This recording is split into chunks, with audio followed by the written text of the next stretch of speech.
So hello students, welcome back to my channel maths Adda. तो last video में हम लोगों ने क्या पढ़ा था? Introduction to graphs chapter start कर दिया था और समझ लिया था कि ग्राफ क्या होता है, किस लिए हम इसको यूज करते हैं, ठीक है ना। तो और एग्जाम्पल भी उस पर बेस्ड सॉल्व कर लिए थे। तो चलिए आज स्टार्ट करना था हमें एक्सरसाइज 13.1। तो इसको स्टार्ट करते हैं फर्स्ट क्वेश्चन।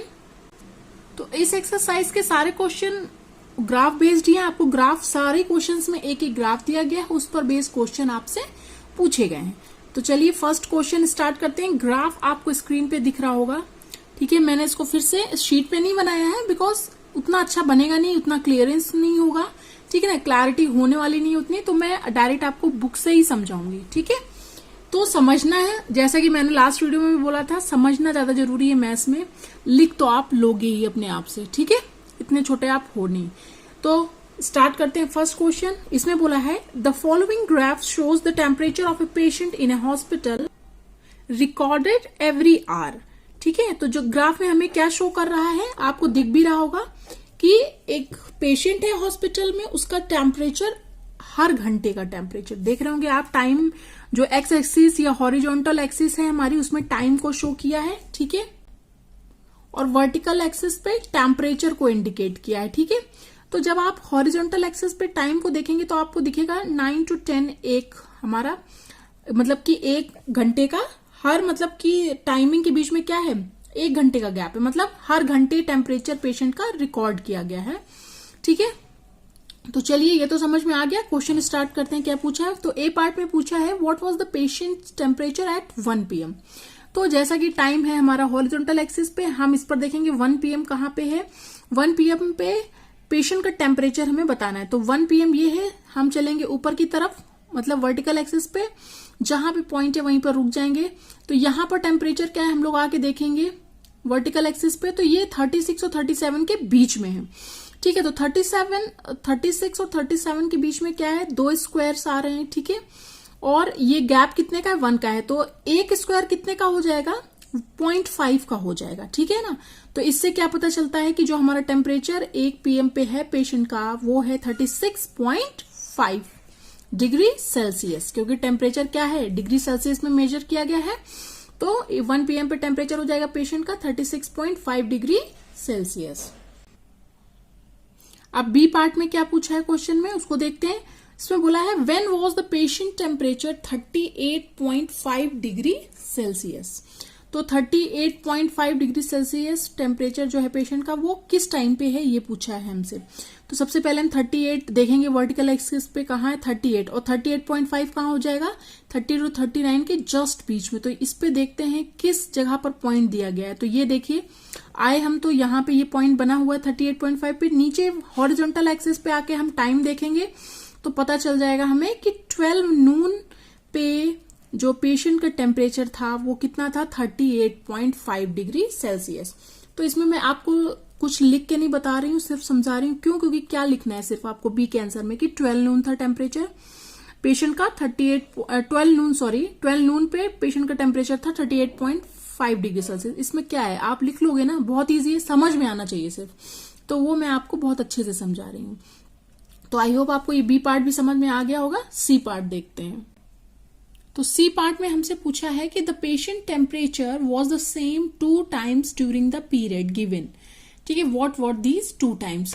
तो इसमें पूछा है हमसे कि किसी 2 पॉइंट पे पेशेंट का टेम्परेचर हमारा सेम है, तो वो कौन सा टाइम है, ये हमें देखना है। तो जब हमारा टेम्परेचर कहाँ है, वर्टिकल एक्सिस पे है, तो जब हम क्या है कि कैसे पता चलेगा हमारा टेम्परेचर सेम है, वहां पर क्या होगा, एक हॉरिजॉन्टल लाइन दोनों मतलब कि उस पीरियड टोटल पीरियड में क्या है, वो हॉरिजॉन्टल लाइन जो है एकदम सीधी होगी, कहीं भी अपवर्ड डायरेक्शन में नहीं, डाउनवर्ड डायरेक्शन में नहीं। तो वो कहा क्या हो जाएगा, इसका मतलब वहां पे हमारा टेम्परेचर सेम है। तो आपको ग्राफ में साफ साफ दिख रहा है कि ये मैं मार्क कर रही हूं स्केच पेन से, तो यहां पर क्या है, टेम्परेचर हमारा सेम है। देखिए दोनों पॉइंट के पे टेम्परेचर सेम है। तो ये कौन सा टाइम है जब पेशेंट का टेम्परेचर सेम है। तो आएंगे नीचे हॉरिजॉन्टल एक्सिस पे, तो ये 1 PM से 2 PM के बीच में क्या है, टेम्परेचर पेशेंट का सेम है, ठीक है। तो ये हो जाएगा हमारा आंसर। अब देखते हैं डी पार्ट को। तो डी पार्ट में पूछा है what was the temperature at 1:30 PM पे। ठीक है, टेम्परेचर क्या है 1:30 PM पे। तो 1:30 PM देखिए हॉरिजॉन्टल एक्सिस पे आपको 1 PM दिख रहा होगा। ठीक है, तो 1:30 PM और ये दूसरा जो है जो मार्क्ड मतलब पॉइंट मार्क्ड है वो दूसरा वाला 2 PM। तो इन दोनों के बीच में ही हमारा 1:30 PM होगा। और कहाँ पे होगा, इन दोनों के जस्ट बीच में। जो दो स्क्वायर हैं क्या है वो 1 घंटे के हैं, तो जो एक स्क्वायर कितने हो जाएंगे 30 मिनट का हो जाएगा। तो जो इन दोनों के बीच का जस्ट पॉइंट है ये हो गया 1:30 PM। तो इस टाइम पे हमें देखना है कि टेम्परेचर क्या है। तो चलिए ऊपर चलते हैं वर्टिकल एक्सिस की तरफ। तो यहां आएंगे तो ये वही सेम टेम्परेचर वाला जो लाइन था वहीं हम पहुंच जाते हैं। तो इस समय पे टेम्परेचर क्या है, आते हैं कहां पे, वर्टिकल एक्सिस पे आ जाएंगे हम। मतलब पहले नीचे से क्या है 1:30 PM पे से मतलब हमने सर्च किया और ऊपर आए और फिर टेम्परेचर पता करना है तो हम वर्टिकल एक्सिस पे आएंगे। तो ये क्या है 36 से 37 के बीच में। तो टेम्परेचर कितना हो जाएगा यहाँ पे 36.5 डिग्री सेल्सियस। ठीक है, तो 1:30 PM पे कितना है पेशेंट का टेम्परेचर 36.5 डिग्री सेल्सियस। ओके, तो चलिए ई पार्ट देखते हैं। ई पार्ट में पूछा है during which periods did the patients temperature showed an upward trend. किन मतलब कि पीरियड्स में मतलब जो पेशेंट का टेम्परेचर है वो अपवर्ड ट्रेंड शो कर रहा है। तो अपवर्ड ट्रेंड मतलब जब जो लाइन हमारी जो लाइन ग्राफ है, जो लाइन ग्राफ की लाइन है वो अपवर्ड डायरेक्शन में होनी चाहिए। ठीक है, वहां पे वो क्या शो करेगा, अपवर्ड ट्रेंड शो करेगा। तो जैसे कि अगर आप स्टार्टिंग से हम लोग स्टार्ट करते हैं 9 से 10 PM के बीच में, तो देखेंगे yes it shows the upward trend because the line goes from downward to upward direction. तो ये हो गया एक पीरियड वो जहां पे ये अपवर्ड ट्रेंड शो कर रहा है ग्राफ। फिर हम लोग 10 to 11 के बीच में जाएंगे तो yes this again shows the upward trend. ठीक है, दिख रहा होगा आपको साफ साफ ग्राफ में। ठीक है, फिर अगर हम 11 से 12 के बीच में है तो no this is the downward trend. तो ये हमारा आंसर नहीं होगा। दो आंसर है हमारे अभी तक, दो मतलब कि पीरियड मिल गए हमें 9 to 10 और 10 to 11 के बीच में, और 11 to 12 तो डाउनवर्ड हो गया तो ये हमारा आंसर में नहीं आएगा। फिर 12 to 1 के बीच में आते हैं तो फिर अगेन ये डाउनवर्ड ट्रेंड है तो ये भी हमारा आंसर नहीं होगा। अब 1 to 2 भी ये क्या है, एक मतलब कि स्ट्रेट लाइन है तो ये भी ना तो अपवर्ड है ना तो डाउनवर्ड है, तो ये भी हमारे आंसर में नहीं आएगा क्योंकि हमें अपवर्ड ट्रेंड का पीरियड ढूंढना है। अब हम लोग 2 से 3 PM के बीच में देखेंगे तो yes it again a upward trend. ठीक है, it is again a upward trend, तो ये भी हमारे आंसर में हो जाएगा। तो आंसर में हमें 3 पीरियड्स को लिखना पड़ेगा कि हाँ इन्होंने शो किया है अपवर्ड ट्रेंड। कौन कौन सा 9 to 10, 10 to 11 and 2 to 3 PM। I hope आप लोगों को ये क्वेश्चन अच्छे से समझ में आ गया होगा। फर्स्ट क्वेश्चन खत्म हो गया है, बहुत इजी क्वेश्चन है। इसके भी आपको सिर्फ एक बार वीडियोस देखने हैं और फाइनल तक के लिए आपका ये चैप्टर तैयार हो जाना है। दोबारा बस आप एक बार रिवाइज करिएगा फाइनल के टाइम में, बहुत इजी है। तो फर्स्ट क्वेश्चन आई होप आप लोगों को समझ में आ गया होगा। सेकेंड क्वेश्चन स्टार्ट करते हैं। तो स्टार्ट करते हैं सेकेंड क्वेश्चन। ग्राफ आपको स्क्रीन पे दिख रहा होगा। ठीक है, ये है ग्राफ जो सेकेंड क्वेश्चन में हमें दिया गया है। इसमें बोला है the following line graph shows the yearly sales figures for a manufacturing company.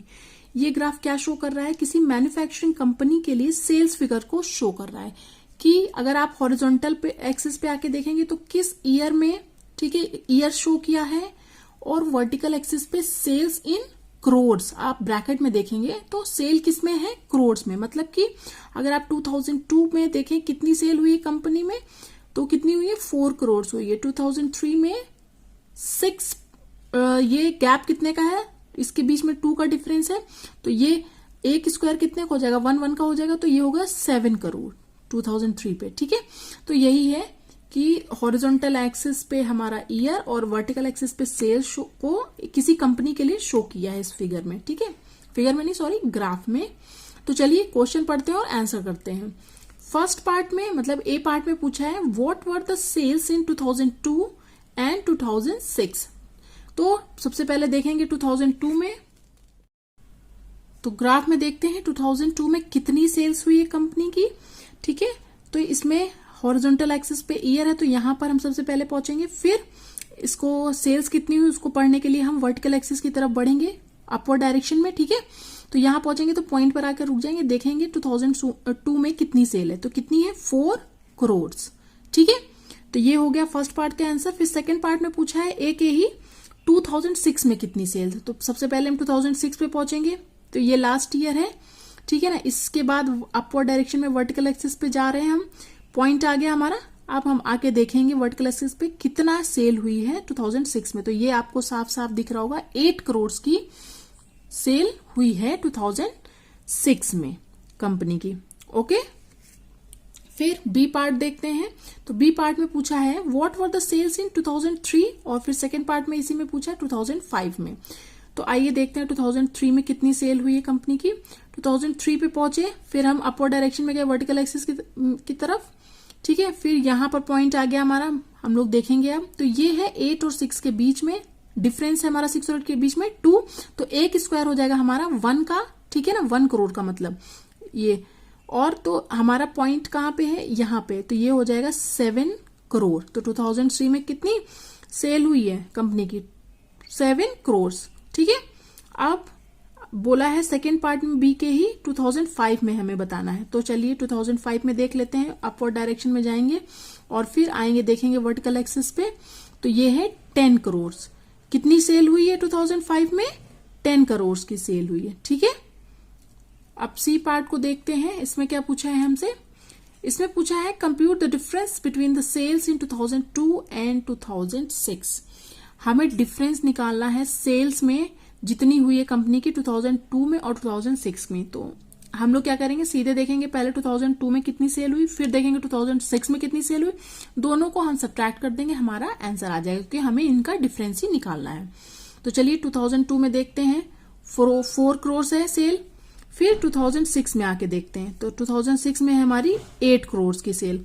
तो 8 माइनस 4 हम कर देंगे, ठीक है ना। तो 8 माइनस 4 करेंगे तो कितना होगा 4, और किस में दी गई है सेल, करोड़ में। तो कितना हो जाएगा difference between the sale in 2002 and 2006, 4 crore. Okay, तो अब देखते हैं डी पार्ट। डी पार्ट में बोला है in which year was there the greatest difference between the sales as compare to is previous year. तो इसमें हमें निकालना क्या है कि हमें हर एक ईयर का उसके प्रीवियस ईयर से डिफरेंस निकालना है, और फिर सबको कंपेयर करके बताना है कि किसमें ग्रेटर डिफरेंस है, ठीक है। तो सबसे पहले हम क्या करेंगे, 2002 और 2003 का निकाल लेंगे, ठीक है। मैं आपको यहीं पर साइड में बता दे रही हूँ 2002 और 2003 का। तो 2002 और 3 का हम कैसे निकालेंगे, 3 में है हमारा कितना, देखेंगे पहले सेल कितनी है 3 में। तो 3 में है सेल हमारी कितनी, 7 करोड़ की सेल है, ठीक है। और फिर 2002 में कितनी है, मतलब प्रीवियस ईयर से हमें डिफरेंस निकालना है, और फिर ऐसे करके हमें सारे ईयर्स के बीच में डिफरेंस निकालना है, और फिर बताना है ग्रेटेस्ट किसमें है डिफरेंस। तो 2002 और 3 में, पहले 3 में देख लिया 7 करोड़, और ये हो गया हमारा 2002 में 4 करोड़। तो 7 माइनस 4 करोड़ हो जाएगा, ठीक है ना। तो कितना आ जाएगा आंसर इसका, 3 CR।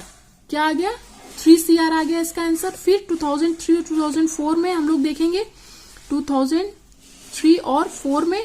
तो इसमें क्या है, 4 में हमारा क्या है, सेल कंपनी की 6 करोड़ है, और 2003 में क्या है, 7 करोड़ है। तो 6 माइनस 7 हो गया यहाँ पे।